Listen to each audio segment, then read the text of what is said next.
আসসালামু আলাইকুম রহমতুল্লাহি ওবরকাতুহ। সম্মানিত দর্শক, আজকে যে বিষয়টি নিয়ে আলোচনা করব এটা একেবারে আনকোরা, এবং যে বিষয় নিয়ে আলোচনা করব এটা আমি যে রাজনীতি সম্পর্কে চিন্তা ভাবনা করি এবং আমার এই চিন্তা ভাবনা অনুযায়ী আগামীতে রাজনীতির যে সম্ভাব্য পরিণতি ঘটতে যাচ্ছে বলে আমি মনে করি, সেই জিনিসগুলো আপনাদের সাথে শেয়ার করব। প্রথমত, ডক্টর মোহাম্মদ ইউনূসের যে সমালোচনা আমি গত 11 মাস ধরে করেছি, সেই 11 মাসের সমালোচনার মূল উদ্দেশ্য ছিল তিনি যেন ভালো করেন এবং তিনি যেন তার যে সংস্কার কর্মকাণ্ডগুলো করতে চাচ্ছেন সেই কর্মকাণ্ডগুলো একটা শেপ দিয়ে সুন্দর একটা অবস্থা তৈরি করে সসম্মানে বিদায় নিতে পারেন, এজন্য সমালোচনা করেছি। কিন্তু আজকে থেকে আমার কাছে মনে হচ্ছে যে আমি আর তার সমালোচনা করব না, সমালোচনা করার আর প্রয়োজন নেই। এই কারণ হলো সরকার ঘুরে দাঁড়ানো, তার ভালো করা, এটা বলতে গেলে অসম্ভব হয়ে পড়েছে। আমার দৃষ্টিতে মনে হচ্ছে যে তার যে সরকারের এটা এখন একটা করোনারি ইউনিটে চলে গেছে, সিসিইউতে চলে গেছে অথবা আইসিইউতে চলে গেছে। এই সরকার ঘুরে দাঁড়াবে, ভালো কিছু করবে, আপনাদেরকে যাকে বলা হয় একটা নতুন বাংলাদেশ উপহার দেবে, নতুন বন্দোবস্ত দেবে। এটা আমার কাছে মনে হচ্ছে যে এটা অসম্ভব একটা বিষয়। তো কাজেই কোনো একটি দুর্বল সরকারের যে আসলে কিছুই করতে পারবে না, নিজের উপকার করতে পারবে না অন্যের ক্ষতি ছাড়া, তো তাদের সমালোচনা করা, তাদেরকে প্রমোট করা বা তাদের পেছনে সময় ব্যয় করাটা আমার কাছে wastage of time, money and energy বলে মনে হয়। তো এই কারণে কি হলো যে যতক্ষণ পর্যন্ত আমি ডক্টর মোহাম্মদ ইউনূসকে একজন সম্ভাবনাময় মানুষ মনে করেছি, তারপরে তার কাছে অনেক কিছু আশা করেছি, তার সরকারের একটা ভবিষ্যৎ দেখেছি, আমি ততদিন পর্যন্ত সমালোচনা করেছি। কিন্তু আজ থেকে আমি আর তার সমালোচনা করব না, এবং আজ থেকে আমি যেটা বলার চেষ্টা করব সেটা হলো যে এই সরকার চলে যাওয়ার পরে আমাদের দেশে সম্ভাব্য কী পরিণতি হতে পারে সেই জিনিসগুলো বলবো, এবং একই সঙ্গে ইউনূস সরকারের জামানাতে ভালো যে জিনিসগুলো ছিল সেই জিনিসগুলো যেটা আগামীতে আমরা স্মরণ করব তার চলে যাওয়ার পরে, সেই বিষয়গুলো আপনাদেরকে বলবো। প্রথমত যেটা বলা দরকার সেটা হলো যে আমি শেখ হাসিনার জামানার শেষ দিক নয়, একেবারে 2014 থেকে বলে আসছি যে শেখ হাসিনার পতন অনিবার্য। তবে বাস্তবতা হলো যে শেখ হাসিনার পতনের পরে যেটা আসবে সেটা শেখ হাসিনার চেয়ে খারাপ সময় আসবে। তো একই কথা এখানে প্রযোজ্য যে আগামী 5 থেকে 10 বছর সময় আমাদের এই রাজনীতি বড় অশান্ত থাকবে, উথাল পাথাল হবে, বারবার ক্ষমতার পট পরিবর্তন হবে, নতুন নতুন মুখ আসবে। এবং এখন যে পরিস্থিতি আপনি দেখছেন যেটা শেখ হাসিনা জমানার চেয়ে খারাপ, আর আগামীতে যে পরিস্থিতি আপনি দেখবেন যেটা বর্তমান জমানার চেয়ে খারাপ, এটাই আমার দৃষ্টিতে একটা রাজনৈতিক হিসাব। এখন এই যে ডক্টর মোহাম্মদ ইউনূস চলে যাবেন, কিভাবে যাবেন, কখন যাবেন, এটা আল্লাহ জানেন, কিন্তু তাকে যেতে হবে। 2 নম্বর হলো যে তার ঘুরে দাঁড়ানো সম্ভব নয়, তার পক্ষে ভালো কিছু করা এখন আর সম্ভব নয়। তার সকল কিছু অর্গান, মানে তার যে সাহায্যকারী হাতগুলো, এগুলো সব দুর্বল হয়ে পড়েছে, প্যারালাইজড হয়ে গেছে। তো কাজে এখানে ইনজেকশন করা, তাকে উজ্জীবিত করার চেয়ে বরং তার অবর্তমানে এই বাংলাদেশটা কেমন হতে পারে এটার ইতিবাচক কিছু দিক বলবো। যেমন 1 নম্বরে বলি যে শেখ হাসিনার জমানাতে আসলে ব্যাংকগুলোর অবস্থা খুব খারাপ হয়ে পড়েছিল, অর্থ ব্যবস্থা খারাপ হয়ে পড়েছিল। শত প্রতিকূলতার মধ্যে দেশের অর্থনৈতিক অবস্থা ভালো আছে।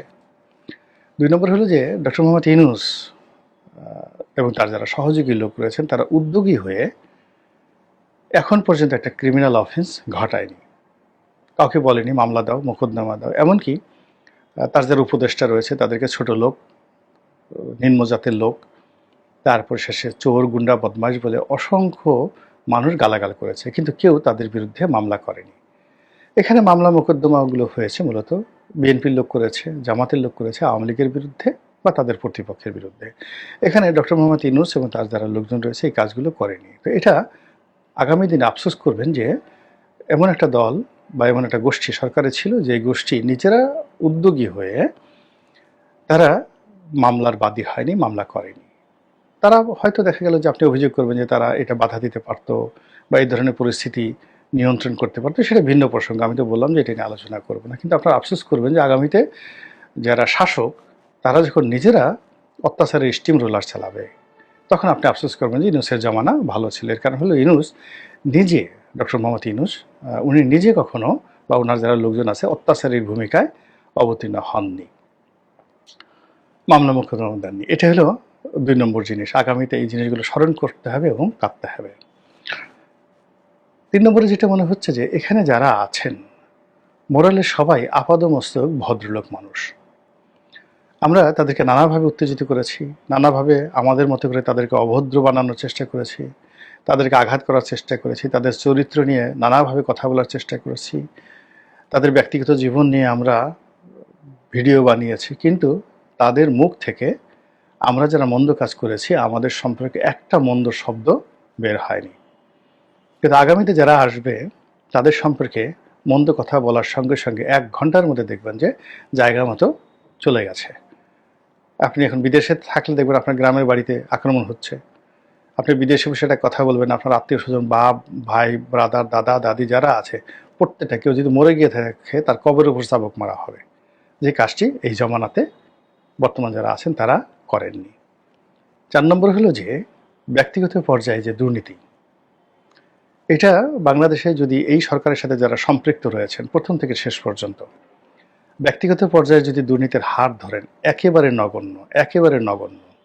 এই 10 মাস 11 মাস এবং যে সকল কথাবার্তা আমরা প্রচার করছি, সেই প্রচারের সঙ্গে যদি বিগত দিনের দুর্নীতি, সেটা 1973 থেকে শুরু করে আজ পর্যন্ত খালি 16 বছরের দুর্নীতি দেখলে হবে না, বিএনপির দুর্নীতি দেখতে হবে, জামাতের দুর্নীতি দেখতে হবে। তো সেই দুর্নীতির সঙ্গে আসিফ মাহমুদ সজীব ভুঁইয়াকে যদি আপনি দায়ী করেন, আপনি যদি অন্য কাউকে দায়ী করেন, তাদের ব্যক্তিগত দুর্নীতি আপনি মেলাতেই পারবেন না। আপনি সন্দেহ করছেন তাদের এপিএস চুরি করেছে, অমুকে চুরি করেছে, সন্দেহ করছেন তার সঙ্গে তাদের হয়তো একটা ভাগযোগ আছে, কিন্তু তাদের যে দুর্নীতির এটার অকাট্য প্রমাণ আমি অন্ততপক্ষে এখনো পাইনি। কিন্তু আগামীতে যারা আসবে তারা মোটামুটি গরু জবাই করে জিয়াফত দিয়ে বসে চর্বি দিয়ে ভাত খেতে খেতে বলবে যে আমি দুর্নীতি করছি, আরও টাকা আনো, আরও 10টা গরু জবাই করতে হবে। তো এই জিনিসগুলো আপনাকে ভবিষ্যতে চিন্তা ভাবনা করতে হবে। এরপরে হলো যে প্রশাসন, বিচার বিভাগ ম্যানিপুলেশন করা। এখন ম্যানিপুলেশন হচ্ছে, কিন্তু এখানে ডক্টর মোহাম্মদ ইউনূস বাধা দিচ্ছেন না বা নিউট্রাল রাখতে পারছেন না, কিন্তু তিনি নিজে কোনো হাইকোর্টের বিচারককে হুমকি দেওয়া, নিম্ন আদালতের কোনো বিচারককে আমি ইউনূস সাহেব বলছি বা আমি অমুক বলছি, এই কথা সরকারের পক্ষ থেকে কেউ করা হচ্ছে না। এখানে যে যার শক্তি আছে, পেশি শক্তি আছে, সেই অনুযায়ী তারা সব কিছু বগল দাবা করে নিয়েছে, থানা, পুলিশ, প্রশাসন সব কিছু। কিন্তু সরকারের কর্তা ব্যক্তি যারা আছে তারা প্রশাসনকে ম্যানিপুলেট করছে না, কিন্তু আগামীতে এই জিনিসগুলো থাকবে না।